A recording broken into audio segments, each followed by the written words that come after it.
말씀 봉독하겠습니다. 오늘 본문 말씀은 사도행전 2장 37절에서 47절 말씀입니다. 그들이 이 말을 듣고 마음에 찔려 베드로와 다른 사도들에게 물어 이르되 형제들아 우리가 어찌할꼬 하거늘 베드로가 이르되 너희가 회개하여 각각 예수 그리스도의 이름으로 세례를 받고 죄 사함을 받으라. 그리하면 성령의 선물을 받으리니 이 약속은 너희와 너희 자녀와 모든 먼데 사람 곧 주 우리 하나님이 얼마든지 부르시는 자들에게 하신 것이라 하고 또 여러 말로 확증하며 권하여 이르되 너희가 이 패역한 세대에서 구원을 받으라 하니 그 말을 받은 사람들은 세례를 받음에 이 날에 신도의 수가 3,000이나 더하더라. 그들이 사도의 가르침을 받아 서로 교제하고 떡을 떼며 오로지 기도하기를 힘쓰니라. 사람마다 두려워하는데 사도들로 말미암아 기사와 표적이 많이 나타나니 믿는 사람이 다 함께 있어 모든 물건을 서로 통용하고 또 재산과 소유를 팔아 각 사람의 필요를 따라 나눠주며 날마다 마음을 같이하여 성전에 모이기를 힘쓰고 집에서 떡을 떼며 기쁨과 순전한 마음으로 음식을 먹고 하나님을 찬미하여 또 온 백성에게 칭송을 받으니 또 주께서 구원받는 사람을 날마다 더하게 하시니라. 아멘. 샬롬. 네, 여러분들을 축복하고 환영합니다. 중간고사 잘 끝났죠? 네, 이제 마음이 좀 홀가분할 겁니다. 결과야 어떻든 간에. 그렇지만 여러분들이 최선을 다해서 마무리하셨을 거라고 믿습니다. 사실 지난주에 우리 목사님들을 만나면서 한 가지 새롭게 발견한 게 하나가 있습니다. 뭐냐면 여러분 내년에 우리 엑스플로 74만 50주년이 아니고 로잔 운동이라고 하는 세계의 이 복음주의 그 신학자라들인가 모든 교회 운동가들의 모임들이 있어요. 스위스 로잔에서 시작을 한 것인데 그것도 50주년을 맞습니다. 사실 50이라는 숫자는 굉장히 중요한 숫자죠. 성경적으로 보면 새롭게 시작하는 거거든요. 그래서 희년을 하면서 다른 것을 시작하는. 그렇기 때문에 사실 저는 이 50이라는 것을 보면서 단순히 50이라는 숫자보다는 그것이 결부되어 있는 성경 속에서의 새로운 어게인이라고 하는 의미, 그것이 또 우리가 엑스플로 74, 50년을 맞으면서 새로운 각오를 하는 것이죠. 근데 제가 한 가지 발견한 게 있어요. 뭐냐면 이건 비밀입니다만은 로잔 50주년을 하면서 매 로잔마다 책을 하나씩 다뤄요. 근데 이번에 무슨 책을 다룬지 아세요? 사도행전을 다뤄요. 그러니까 어떤 의미로 저는 그런 걸 받아들였냐 하면 그렇구나. 부흥이 필요하고 새로운 역사가 필요한 시대구나. 지금 세상을 보면 아까 기도 속에도 나왔지만 소망이 하나도 없어요.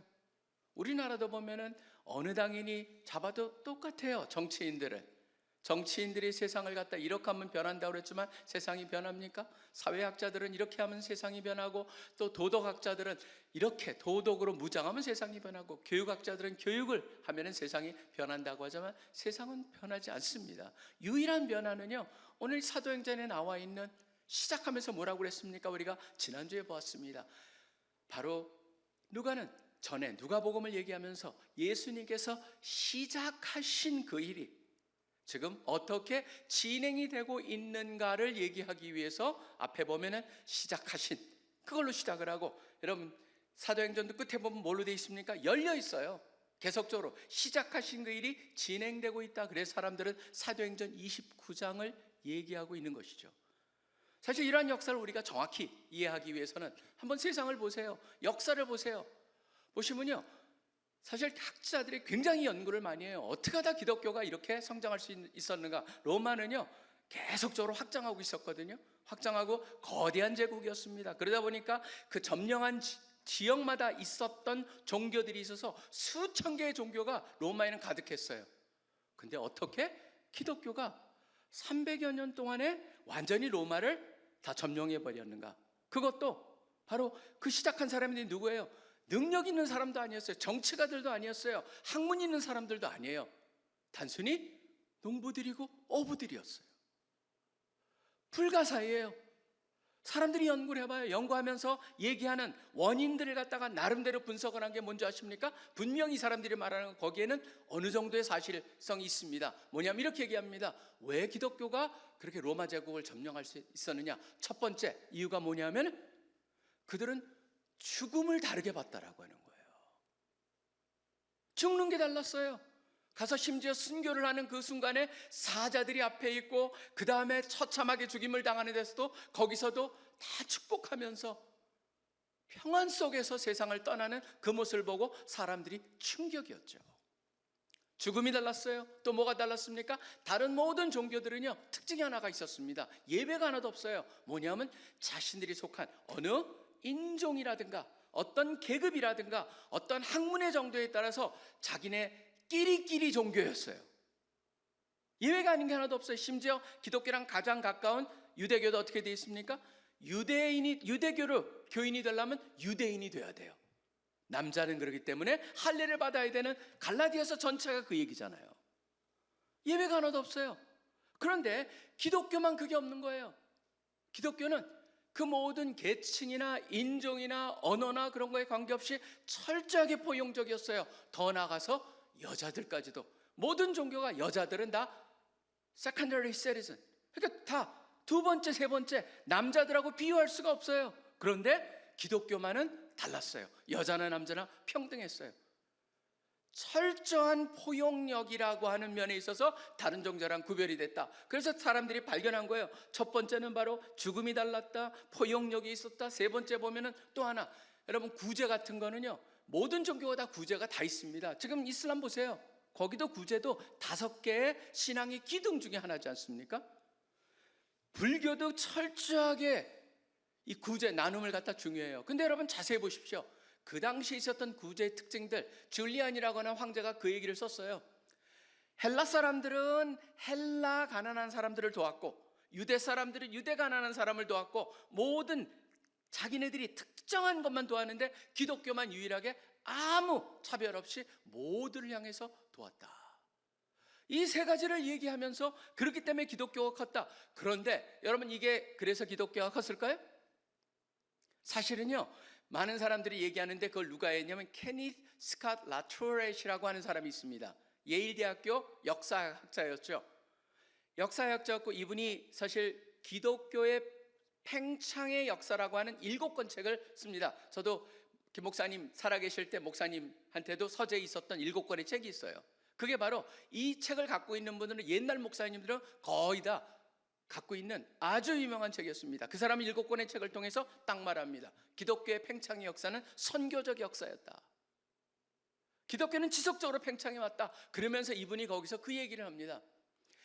세상 모든 역사학자들이 말하는 그러한 것들, 그걸 가지고 설명이 되지 않는다. 오히려 이 사람은 은근히 무슨 얘기를 하냐면 그건 설명을 하기보다는 오히려 더 문제점을 가중시킨다. 왜 그러냐면은 잘 봐라. 첫 번째, 두 번째, 세 번째 지적한 모든 것들은 모델이 없어요. 쫓을 게 없어요. 그리고 그것만으로 설명을 한다면은 지금 다른 종교도 그렇게 될 수가 있죠. 근데 그게 아니에요. 뭐냐면 이 사람은 말하기에 거기에 아무 세상의 역사가들이 지적할 수 없고 알 수 없는 하나가 있다. 뭐냐면 그 저변에 흐르는 엄청난 에너지, 기운이 있었다. 그 기운이 뭐냐를 발견하는 게 바로 기독교의 핵심이다라고 얘기합니다. 그 기운이 뭘까? 바로 사도행전 2장부터 보여지는 거예요. 사도행전 2장에 보면은 그 기운이 나옵니다. 그 기운이 뭡니까? 바로 오순절에 일어났던 성령의 부어주심이에요. 성령이 임해버려요. 성령이 임하니까 그 제자들한테 어떤 일을 합니까? 그 제자들이 다 갈릴리 사람들이잖아요. 그런데 그 중에 어떤 사람은 바사 얘기를 하고 어떤 사람은 아랍어를 하고 그 지역마다 전 세계에 거기 있는 모든 모임 사람들의 언어가 막 그들 가운데 튀어나오는 거예요. 그러니까 보면서 뭐라고 얘기합니까? 이 사람들을 보면서 신기하다. 저 사람들 갈릴 사람 아니냐? 2장 8절에 보면 우리 각 사람의 난고 방언으로 듣게 되는 것을 어찌미냐? 거기에 온 사람들은 유대인뿐만이 아니었습니다. 아까 말씀드렸듯이 유대교인이 돼가지고 이 오순절의 축제에 오기 위해서는 이 사람들도 유대인인같이 돼버리는 개종한 사람들이 거기에 잔뜩 모여있는 상황이었습니다. 그런 가운데 그들 앞에서 오늘 우리가 봉독한 곳의 일부입니다. 뭐냐면 바로 역사상 처음으로 새로운 모임이, 바로 교회가 만들어지는 그러한 설교가 진행이 됩니다. 그 설교가 바로 베드로의 설교였습니다. 여러분, 베드로의 설교는요, 보시면은 처음 베드로의 첫 번째 설교인데 이 설교가 얼마나 대단한지 사람들이 얘기합니다. 진짜 베드로가 훌륭한, 너무너무 유창한 설교가인가 보다. 한 번 설교를 했는데 3,000명이 믿어요. 여러분, 이거는요 베드로의 설교의 유창함으로 설명이 되지 않습니다. 좀 베드로가 설교 못한다는 건 절대 아닙니다. 그렇지만 거기에 보면 아까 라트로이시라고 하는 그 역사가가 말했듯이 거기에 성령의 역사라고 하는 걸 지금 이 사도행전은 분명히 보여주고 있는 거예요. 여러분 보시면은 기독교의 핵심이 뭔가라고 하는 것인데 바로 성령. 그렇기 때문에 어떤 분은 말씀하십니다. 21세기는 더 이상 스펙이 아니다. 스피리추얼리티, 영성의 시대다. 그렇기 때문에 우리 믿는 사람들은 다시 한번 붙잡아야 되는 게 성령의 소중함, 성령의 역사를 갈구하면서 그것을 향한 기대를 가지고 살아가고, 우리가 말하듯이 영적인 호흡을 통해서 죄와 부족함을 내시고 그 다음에 성령 충만을 들이키는 그러한 삶이 우리 가운데 지속이 돼야 된다는 것이죠. 지금 그래서 베드로가 설교를 합니다. 설교를 딱 하니까 어떻게 됩니까? 36절에 보면 2장 36절에 오늘 봉독한 것의 시작의 끝부분을 제가 거기를 일부러 집었는데요, 보시면 이렇게 되어 있습니다. 그런즉 이스라엘 온 집안은 확실히 알지니 너희가 십자가에 못 박은 이 예수를 하나님이 주와 그리스도가 되게 하셨느니라 라고 얘기를 합니다. 너희가 그랬더니 그 너희가 바로 예수님을 십자가에 못 박은 유대인이 그건 아닙니다. 절대. 왜 그러냐면 제가 말씀드렸다시피 지금 오순절은요 6월절에 50일이 떨어져 있어요. 6월절에 죽인 사람들은 거기에 있었던 사람들이에요. 근데 오순절에 온 사람들은 다양한 곳에서 온 사람들이에요. 이 사람들은 실질적으로 예수님 십자가에 못 박은 사람들이 아니에요. 그런데 무슨 얘기를 하고 있는 거냐면 바로 우리 인간을 얘기하는 거죠. 전반적으로 모든 인간이 예수님을 십자가에 못 박았다. 사실은 저는 이걸 왜 이렇게 생각하냐면요, 흥미로운 게 뭐냐면 베드로 자신의 얘기를 한번 자세히 여러분들이 들여다보시면요, 베드로는 예수님을 갖다 부인합니다. 예수님이 뭔가 베드로는 자신감 가지고 예수님을 대했을 때 예수님이 뭐라고 하십니까? 네가 나를 3번 부인할 거라고 얘기하셨잖아요. 마지막에 부인하신다는 장면들, 부인하고 3번의 부인을 하고 나서 베드로가 가서 울었다라고 하는 얘기는 다 나와요. 마태, 마가, 누가에 다 나와요. 그런데 누가복음에 이 사도행전과 연결된 누가복음엔 새로운 것이 하나가 딱 들어가 있습니다. 22장 61절에 보면요 이런 게 있어요. 닭이 우는데 그때 닭이 우는 순간 예수님께서 베드로를 쳐다봤다라는 얘기가 더해져 있어요. 베드로가 그래서 그 경험을 하고 나가서 밖에 가서 울었더라라고 돼 있어요. 그때 예수님이 베드로를 쳐다봤을 때 어떤 모습이셨을까?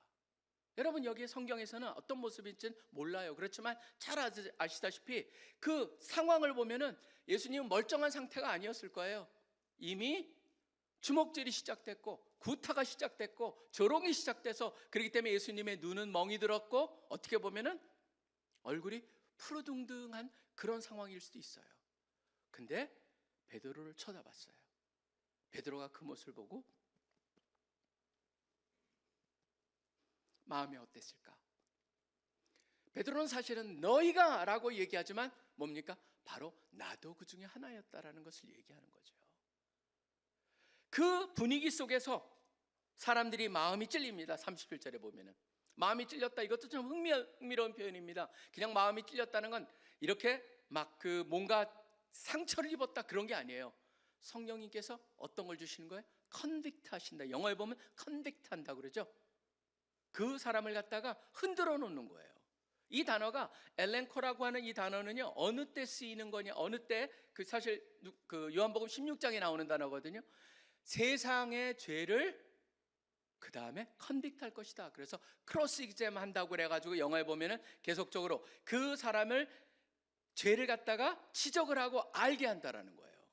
그 사람들이 마음에 찔렸어요. 이 마음에 찔리면요 이제 큰일 났구나, 어떻게 그런 일을 우리가 행했을까? 그게 아니에요. 뭐냐면 성령께서 그들한테 기회를 주시는 거죠. 사실이라는 것을 분명히 알았을 때 달라집니다. 왜냐하면 계속적으로 이 설교의 핵심이 뭐였습니까? 우리가 증인이라고 그랬어요. 그리고 그 예수님이 돌아가셨던 예수님이 부활하셨다는 그런 얘기를 하면서 주와 그리스도가 되게 하셨다라고 하는 얘기를 하니까 사람들이 마음에 찔렸어요. 우리는 마음에 찔렸으니까 맞아. 그 당시 사람들은 뭐 부활도 믿을 수 있었을 거야.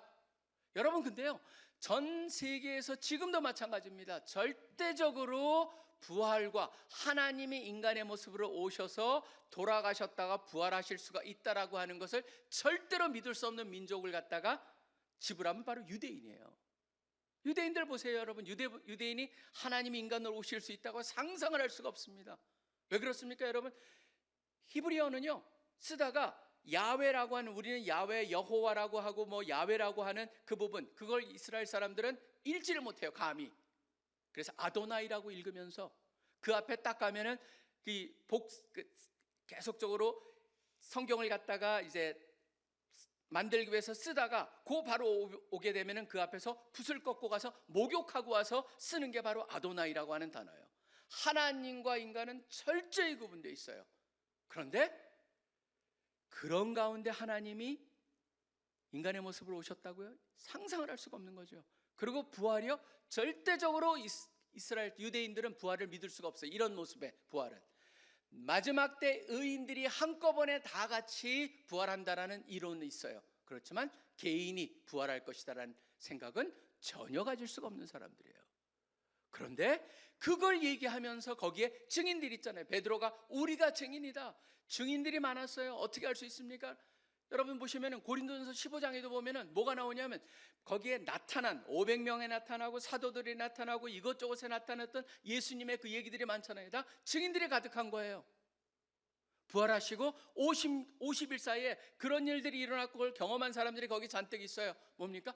증인들이 있고 그들의 역사가, 그들 가운데 역사한 그걸 보면서 사람들이 뭡니까? 주님 이제 어떻게 해야 됩니까? 라고 하는 그런 질문을 던진 거죠. 그랬더니 베드로가 뭐라고 얘기하십니까? 너희가 회개하여 각각 예수 그리스도의 이름으로 세례를 받고 죄 사함을 받아라. 그리하면 성령의 선물을 받으리라. 여러분들이 여기서 동그라미를 두 개를 쳐놓을 필요가 있어요. 하나는 뭐냐? 회개라는 단어랑 하나는 성령의 선물이라는 단어에 특별히 동그라미를 쳐놓을 필요가 있습니다. 왜 이걸 갖다가 강조하냐면 가끔가다 사람들이 말합니다. 우리가 회개 기도를 한다 그러면은 회개 기도가, 자기 회개 기도가 충분하지 않다라고 하는 생각들이 있습니다. 온전하지가 않다라고 생각이 있습니다. 나의 회개가 온전하지가 않고 순도가 100%가 아니다라고 생각이 갖고 있기 때문에 하나님이 진짜 응답하실까, 받아주셨을까라는 생각이 있는데 여러분 절대 걱정하실 필요가 없습니다. 왜 그러냐면요, 어느 회개도 온전한 회개가 없습니다. 중요한 건 뭐냐면은 그것을 갖다가 그럼에도 불구하고 하나님이 주신다라고 하는 걸 말하는 게 뭐냐면 선물이란 단어입니다. 도레아라고 하는 이 단어는요, 대가가 하나도 없는 거예요. 그냥 그거는 아무 조건이 없이 주시는 거예요. 그렇기 때문에 우리가 하나님을 향해서 마음을 열고 고백만 하면 하나님이 주신다라고 하는 게 바로 이 선물의 의미예요. 이번에 우리도 이제는 금식 수련회를 가게 되는데 많은 사람들이 하죠. 주님, 제가 삶을 살아가면서 얼마나 부족한지요. 그전 중요한 건 뭐냐면 하나님께서 우리한테 원하시는 건 뭡니까? 그냥 그런 마음의 상한 심령. 주님, 제가 부족했어요. 바로 그럴 때 하나님께서는 성령의 선물, 우리는 성령을 이미 받았기 때문에 성령을 새로 받는 게 아니죠. 성령 충만을 하나님께서는 주시길 원하신다라고 하는 것이죠. 성령 충만을 받을 때 바로 그게 뭡니까? 이 말씀을 하려고 여기까지 제가 장황하게 말씀을 드렸어요. 우리의 삶의 근거, 능력, 에너지가 어디 있습니까? 라고 하는 질문이에요. 지혜에 있지 아니하고 세상에서 하는, 세상에서 갖고 있는 위치에 있지 않고 세상에서 인정하는 어떤 특정한 스펙이 있지 않고 우리의 궁극적으로 그러한 모든 것을 받쳐주는 근간에 흐르는 에너지의 정체는 바로 뭡니까? 성령이라고 하는 거예요. 그렇기 때문에 여러분들이 그 성령을 향해서 온전히 그 성령의 힘을 의존하고 인정하고 살아갈 때 여러분의 인생과 삶이 달라질 것이라고 믿습니다. 그것이 바로 여기서 초대교회 첫 번째 교회가 경험한 가장 중요한 사실이었습니다. 우리는 지금 내년 50주년을 맞으면서 저는 새롭게 생각을 합니다. 지난번에 그 엑스플로 74에 Remember, 기억하자라고 하는 거였습니다. 저는 오히려 Again, 주여 다시 한번 그러한 일들이 우리의 인생에서 우리의 캠퍼스에서, 우리 사회에서, 이 나라에서, 이 세계에서 일어나게 하여 주시옵소서라고 하는 성령의 능력을 간구하는 우리 모두가 되기를 간절히 소원합니다. 성령의 능력, 그것에 받고 그것을 경험한 사람들은요, 여러분, 이게 다음에 나타나는 증거들이 있어요. 저는 이걸 한번 자세히 살펴볼 필요가 있습니다. 왜냐하면 우리 가운데 이게 사라졌잖아요. 그럼 뭔가 지금 온전하지가 못하다는 증거일 수 있어요. 우리한테 보시면 성령에 충만하고 성령으로 받은 그 성령을 선물을 받은 사람들의 삶이 바뀌어요. 5가지가 나오는데 이 5가지를 여러분들이 잘 보시면서 나한테도 혹시라도 이 중에 하나라도 부족한 것이 없는가라는 것을 돌아봐야 할 필요가 있습니다. 첫 번째 뭔지 아십니까? 바로 말합니다. 사도의 가르침에 이 사람들은 집중했다라고 하는 겁니다. 사도의 가르침이 뭡니까? 사도의 가르침이 바로 성경이에요. 지금 사도의 가르침을 모아놓은 것이 바로 신약이 되는 겁니다. 그렇기 때문에 에베소서에 보면 2장 20절인가 그게 있죠. 교회는 선지자와 사도 위에 세워져 있는 겁니다. 뭐냐면 구약과 신약의 가르침 위에 교회가 세워져 있는 거예요. 자, 그렇다면은 가르침이 왜 그리 중요하냐? 가르침을 성경을 공부하다 보면은 우리 개인하고 연결했을 때 너무나 자명한 것이 있습니다. 뭔지 아십니까? 나의 과거와 현재와 미래가 거기에 성경 속에서 분명하게 나오는 게 있어요. 성경을 보면 볼수록 우리의 과거는 뭐를 보게 됩니까? 내가 어떤 과거였냐는 사실은 중요한 게 아니에요. 내가 과거에 무엇을 했냐는 중요한 게 아니에요. 뭐가 중요합니까? 예수 그리스도가 나를 위해서 과거에 무엇을 했느냐가 제일 중요한 거예요. 만약 이것을 분명히 할 때 우리는 뭐가 생겨요? 열등의식에 있는 사람은 열등의식을 극복할 수가 있고, 교만에 빠진 사람들은 그 우월의식과 교만하면서 이겨낼 수가 있는 거예요. 바로 뭐냐면 내가 어떻게 됐는가, 과거에는 하나도 중요한 게 아니에요. 예수 그리스도가 나를 위해서 어떤 일을 하셨는가. 그렇기 때문에 성경을 보면 볼수록 뭡니까? 감사가 흘러나옵니다. 성경을 보면 볼수록 하나님에 가까이 가면서 주여, 바로 이런 일을 우리한테 하셨습니까? 감사합니다, 주님. 그 눈으로 현재를 보면은 현재는 어떻습니까? 나는 지금 내가 완성형이 아니에요. 진행형이에요. 우리 모두는 진행형이에요. 우리 가운데 선한 일을 시작하시니까 예수의 그날까지 온전히 끌고 가신다라고 하는 그 사실을 알기 때문에 더 그런 말씀을 향한, 하나님을 향한 역사의 기대를 우리의 말씀 속에서 찾고자 하는 것이 말씀을 향한 갈증과 허기로 이어질 수가 있는 거죠. 그 다음에 미래도 마찬가지입니다. 하나님께서 나를 지속적으로 만드셔서 어떤 일을 하실 것인가 기대를 하게 되잖아요. 저는 그게 바로 어게인의 초점이에요. 우리 개인 다 하나님께서 역사하고 계십니다. 여러분 가운데 역사하고 계십니다. 바로 그것을 위해서 우리가 공부를 하는 거죠. 그것을 위해서 우리가 훈련을 받는 거죠. 왜 그러냐면 그걸 통해서 나의 과거, 현재, 미래가 더 분명히 되면서 뭐가 생기는 거예요? 내 정체성이 확고히 되는 거예요. 하나님의 시작하신 그 일, 바로 우리 가운데 어떤 일을 시작하실 것인가, 바로 그게 여러분 공부하는 이유가 됩니다. 그렇기 때문에 우리가 백문일답을 외치는 거예요. 예수 그리스도를 우리가 외치는 이유는 바로 뭐냐면 예수 그리스도가 나를 위해서 돌아가셨고, 예수 그리스도가 내 안에 역사하고 계시며, 예수 그리스도가 나를 통해서 나의 미래를 통해 가지고 나의 모든 행위를 통해서 나의 섬김을 통하여서 하나님께 시작하신 그 일을 이루실 것이다. 그 확신을 가지고 나아가기 위해서 우리가 공부하고 훈련받고 한다는 걸 꼭 기억하시고, 혹시라도 거기에 대한 갈증과 허기가 없다면은 지금 여러분들이 좀 돌아보셔야 돼요. 내가 영적 호흡을 혹시라도 게을리하지 않았는가, 성령 충만하지 않을 수 있다라고 하는 걸 보게 됩니다. 지금 여기는요, 거기에 전심을 다했다라고 나와 있어요. 두 번째가 뭔지 아십니까? 우리가 바꾼 이름 속에 들어가 있는 거죠. 커뮤니타스가 형성이 됩니다. 여러분, 커뮤니타스라고 하는 단어는요, 제가 누차에 걸어서 말씀드렸지만 빅터 터너가 말했듯이 뭔가 의식의 한계를 갖다가 뛰어넘은 경험을 한 사람들이에요.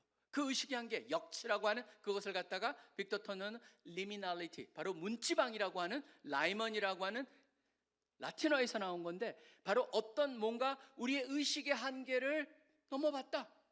그게 바로 리미널리티를 경험한 사람들의 모임을 커뮤니타스라고 불렀어요.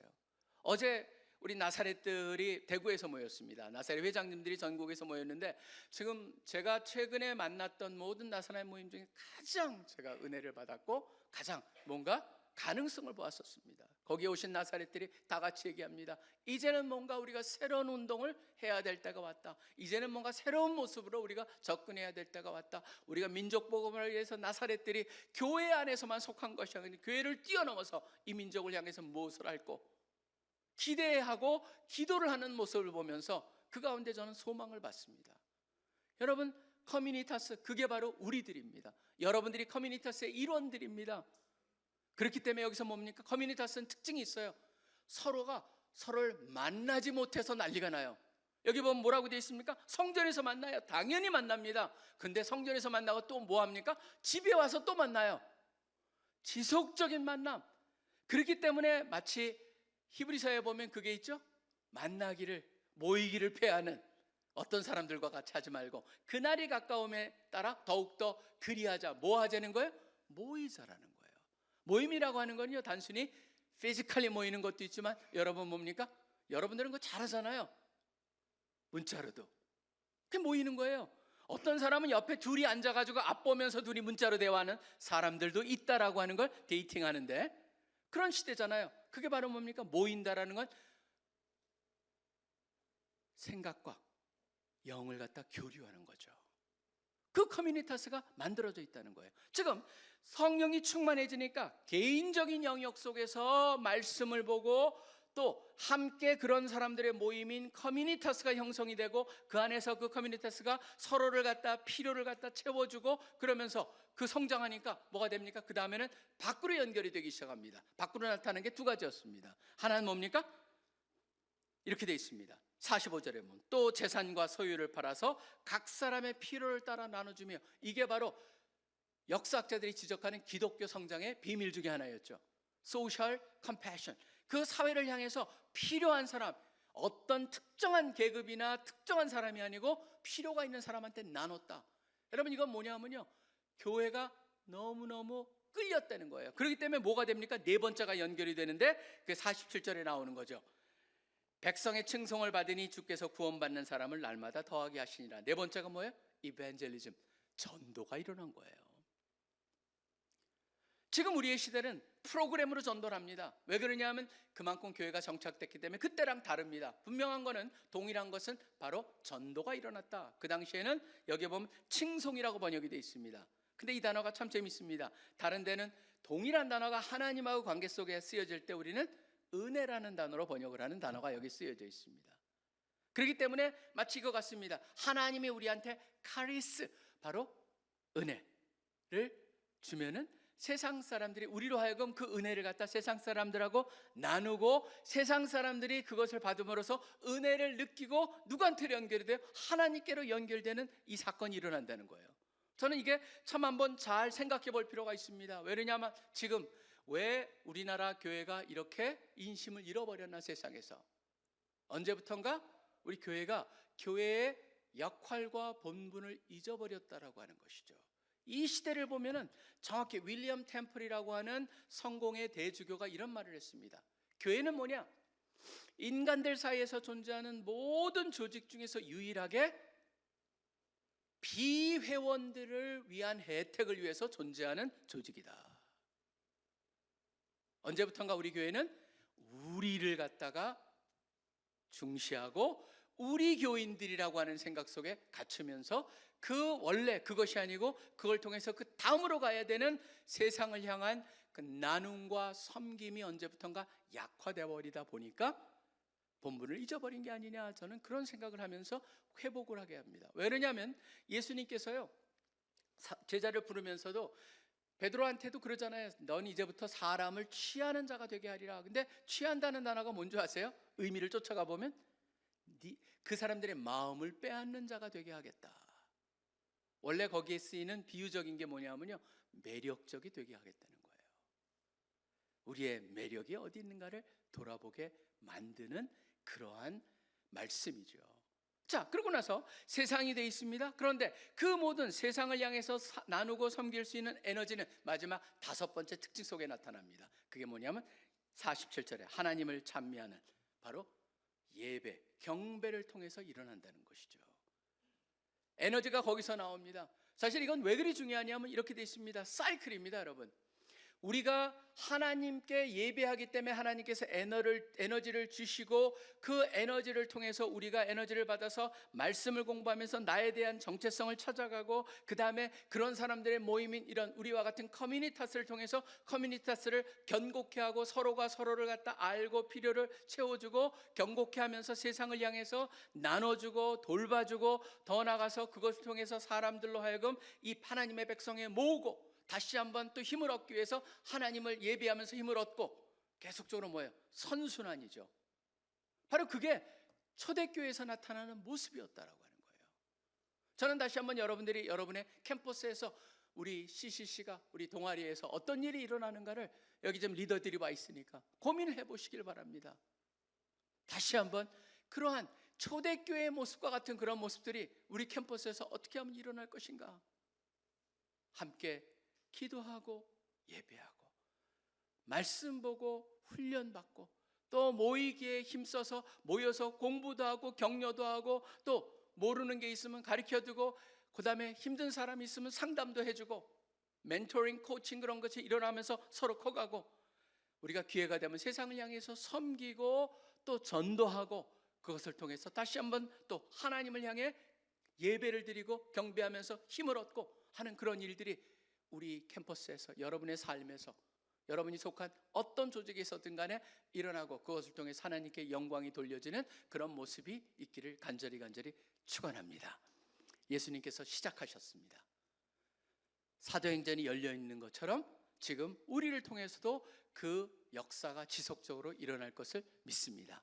여러분이 바로 거기에 주인공들입니다. 우리 모두가 주인의식을 가지고 그 일에 도전하기를 간절히 소원합니다. 기도하겠습니다. 하나님 아버지, 감사합니다.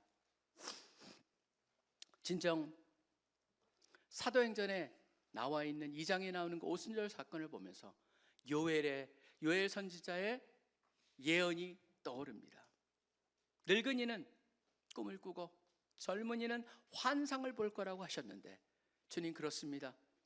우리가 언제부턴가 이 패역한 세대 속에서 이 세상에 있는 모든 그런 문화와 그런 세태 속에 휩쓸려 가지고 살아가면서 우리의 본질을 잃어버리고 진정 기독교의 하나님께서 역사하셨고 지금까지 이끌어 오셨던 가장 핵심을 놓쳐버리지 않고 있는가 돌아보게 하여 주시옵소서. 다시 한번 아버지, 우리 온전히 부족함을 주님 앞에 인정하고 주님이 주신 성령 충만을 통하여서 그것을 통해서 다시 한번 내 자신을 더욱더 말씀에 또 훈련에 열심을 내며, 또 그것을 통해서 우리 커뮤니티에 속한, 커뮤니타스에 속한 우리 다른 귀한 지체들과의 관계성이라든가, 그것을 통해서 함께 이 세상 속에서 무슨 일을 하며 어떻게 말씀을 전할 수 있으며 또 그 힘을 얻기 위해서 하나님께 다가가는 일에 우리가 더 어떻게 함께 할 수 있겠는가를 고민하면서 나아가는 우리 귀한 순장들 되게 하여 주시기를 소원합니다. 감사합니다. 주님을 찬양하고 기대합니다. 모든 기도 살아계시 역사하고 계시는 예수 그리스도 이름으로 간절히 기도합니다.